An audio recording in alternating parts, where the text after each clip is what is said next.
انا نہیں تو ابو جہل کو ابو جہل رکھا، اور آج انا نہیں زہر رسول کو کافر سے کافر ہی رکھا ہوا ہے. دوبارہ کلمہ پڑھنا نصیب نہیں ہو رہا. بے خدا کا خوف کرے سعد رضوی صاحب، آپ بھی کفر کے زمرے میں جا چکے ہیں. دوبارہ بہمان میں اسٹیج سے جائیں، کلمہ پڑھیں، توبہ کریں، اور اپنی بیویوں سے نکاح کریں، یا میرے فتوے کے اوپر میری اصلاح کریں. اگر آج بھی ان علماء کا فتوے میں نقص ہے اس کی اصلاح کریں. خاموش کیوں ہیں؟ اتنی انا آپ کی قیمتی ہے کہ آپ کو اپنے ایمان سے قیمتی ہے؟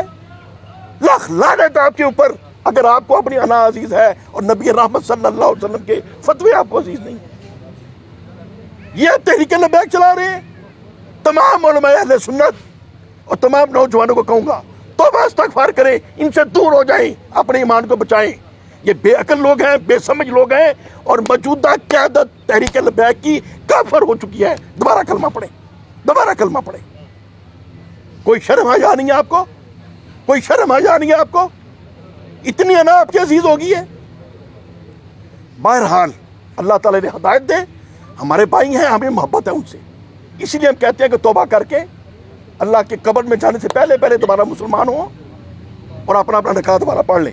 اور وہ ہزاروں مجمع جن کو آپ نے گمراہ کیا اپنے علم کے جھانسے میں، ان بے سمجھوں کو بھی سمجھائیں کہ توبہ کریں. ہم نے ایک کفر کیا جو غلطی سے ہو گیا یا غصے میں ہو گیا، اللہ معاف کرنے والا ہے. اب دوسری بات یہ ہے